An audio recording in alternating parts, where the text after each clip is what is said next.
The Mail on Sunday are in a tricky position. Unlike their daily and online sister publications, the Mail on Sunday were pro-Remain during the campaign leading up to the advisory referendum. And at first glance at this headline, it looks like the Mail on Sunday are still arguing for us to rejoin the EU.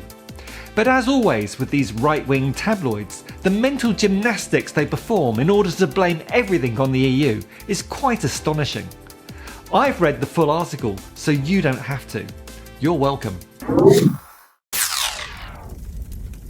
If you enjoy these videos, please like, subscribe and hit the bell to get notified of new releases every Wednesday and Saturday. This Mail on Sunday editorial calls on us to unite with the EU to crush the curse of border bureaucracy. Bureaucratic rigidity, they thunder, threatens to condemn this country and the EU itself to a wholly needless crisis over trade between the UK and the Brussels-ruled bloc. Brussels-ruled bloc. Hilarious.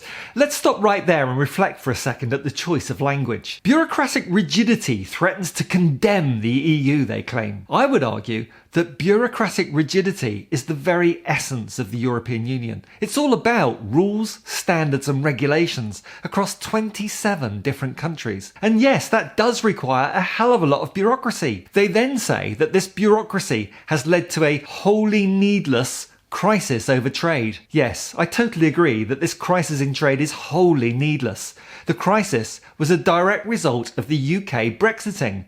And after this month, when the grace period ends and full Brexit regulations come into force, it's going to get even worse. Already, the article tells us, M&S lorries need 700 pages of documentation to pass through EU customs controls imposed since Brexit. Whoa, whoa, whoa, whoa! Mental gymnastics again.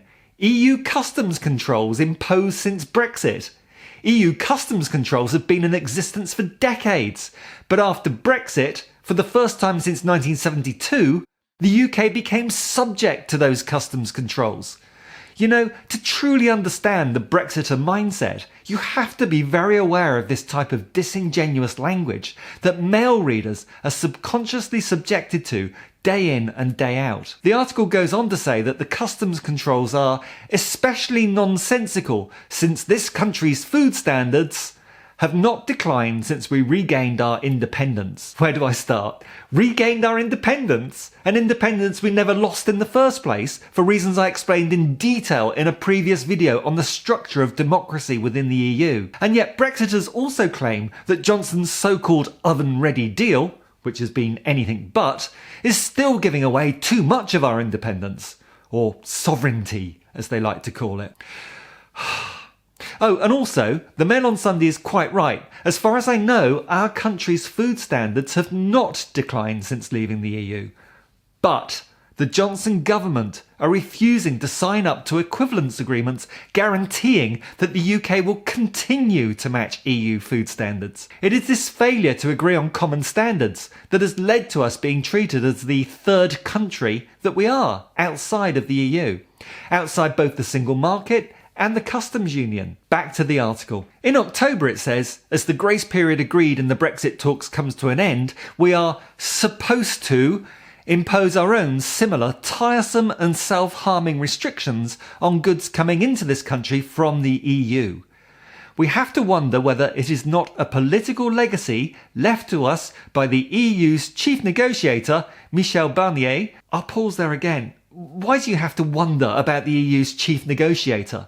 I thought we'd taken back control. Why are you bitching about an EU negotiator?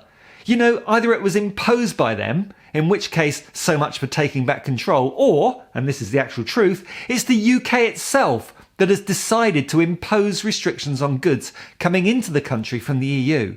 So why is the Mail on Sunday saying we're supposed to, as though it's been imposed by the EU on us poor Brits?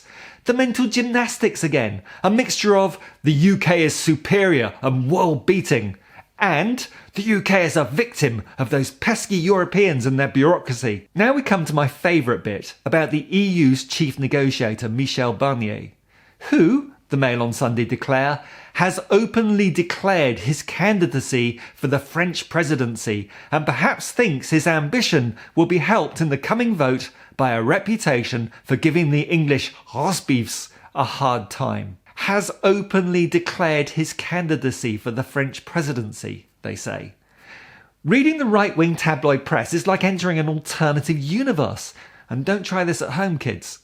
Openly declared his candidacy, you say? On what planet does it make sense that someone would be a candidate for a position without openly declaring it?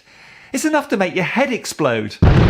The article goes on to give the sensible suggestion that the EU accept the equivalence of our quality and health controls. Well, that's an easy one to solve. The UK only needs to sign an agreement binding us to EU standards into perpetuity, and that's the job done. And while we're at it, why not rejoin the customs union and single market too?